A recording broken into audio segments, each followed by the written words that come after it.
Welcome to Groundhog News, live from Flat Plain Earth. This is part 2 of the forecast of hail.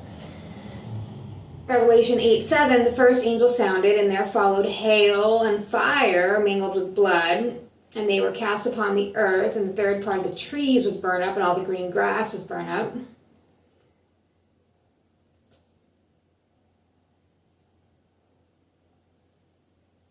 Isaiah 28:17, judgment also will I lay to the line, and righteousness to the plummet line, and the hail shall sweep away the refuge of lies, the refuge of bullshit, and the water shall overflow the hiding place.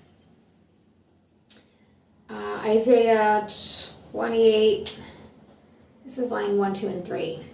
To the crown of pride, to the drunkards of Ephraim, whose glorious beauty is a fading flower, which are on the head of the fat valleys of them that are overcome with wine. Behold, the Lord hath a mighty and strong one, which as a tempest of hail and destroying storm, as a flood of mighty waters overflowing, shall cast down to the earth with the hand the crown of pride. The drunkards of Ephraim shall be trodden under feet. Psalms 105:32.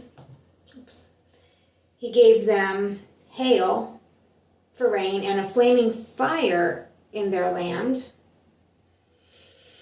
That was Psalm 105. Psalm 18:13. The Lord also thundered in the heavens, and the highest gave his voice, hailstones and coals of fire. Psalms 18:12. At the brightness that was before him was his thick clouds past, hailstones and coals of fire. And then it's in Exodus 9 and Exodus 10. Exodus 9 is one of the 7 plagues, but this version I'm reading, which is the Message, instead of calling them 7 plagues, it calls them 7 strikes. So this is strike 7. Exodus 9, starting at 13.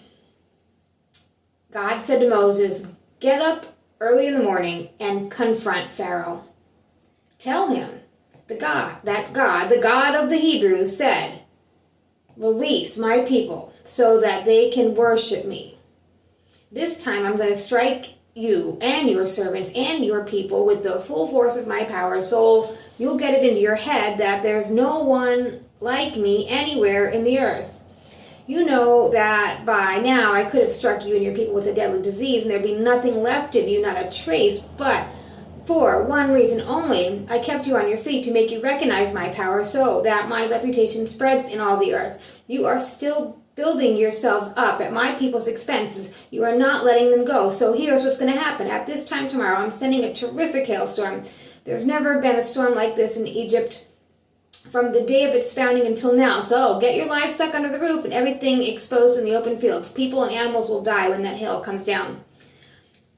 And all Pharaoh's servants who had respect for God's words got their workers and their animals under cover as fast as they could, but those who didn't take God's word seriously left their workers and their animals out in the field. God said to Moses, "Stretch your hands to the skies, signal the hail to fall all over Egypt on my people, or on people and animals and crops exposed in the field of Egypt." Moses lifted up his staff to the skies, and God sent cracks of thunder, and a hail shot through with lightning strikes. God rained hail down on the land of Egypt. The hail came, hail and lightning, a fierce hailstorm. There had been nothing like it in Egypt in its entire history. The hail hit hard all over Egypt. Everything exposed out in the fields. The people, the animals, the crops were smashed. Even the trees in the fields were shattered. Except for Goshen, where the Israelites lived. There was no hail in Goshen.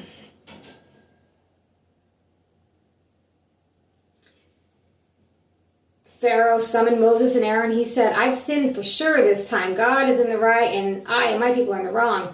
Pray to God. We had enough of God's thunder and hail, and I'll let you go. The sooner you're out of here, the better. And Moses says, as soon as I'm out of the city, I will stretch out my arms to God, and the thunder will stop, and the hail will end, so you know that the land is God's land. Still, I know that you and your servants have no respect for God. The flax and the barley were ruined, for they were just ripening, but the wheat and spelt weren't hurt. They ripen later. Moses left Pharaoh and the city and stretched out his arms to God, and the thunder and hail stopped. The storm cleared. But when Pharaoh saw that the rain and hail and thunder stopped, he kept right on with his bullshit, sinning and stubborn as ever, both he and his servants. Pharaoh's heart turned rock hard, and he refused to release the Israelites as God has ordered through Moses. And it's also in Exodus 10.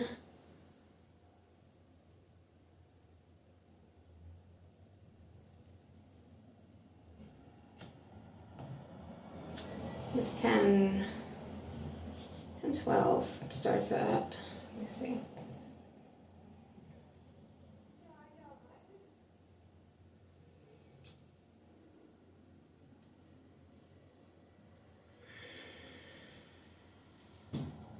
Moses said, we're taking our young and old, our sons, our daughters, our flocks, our herds. This is our worship, celebration of God. He said, I'd sooner send you off with God's blessings than let you go with your children. Look, you're up to no good. It's written all over your faces. No way. Just the men are going. Go ahead and worship God. That's what you want so badly, and they were thrown out of Pharaoh's presence. God said to Moses, stretch your hand over Egypt and signal the locusts to cover the land of Egypt, devouring every blade of grass in the country, everything that the hail didn't get. And Moses stretched out his staff over the land of Egypt, and God let loose an east wind, and it blew that day and night. By morning, the east wind had brought in the locusts. The locusts covered the country of Egypt, settling over every square inch of Egypt. The place was thick with locusts. There was never an invasion of locusts like it in the past, or never will be again. The ground was completely covered black with the locusts. They ate everything, every blade of grass, every piece of fruit, anything that the hail didn't get. Nothing left but bare trees and bare fields. Not a sign of green in the whole land of Egypt.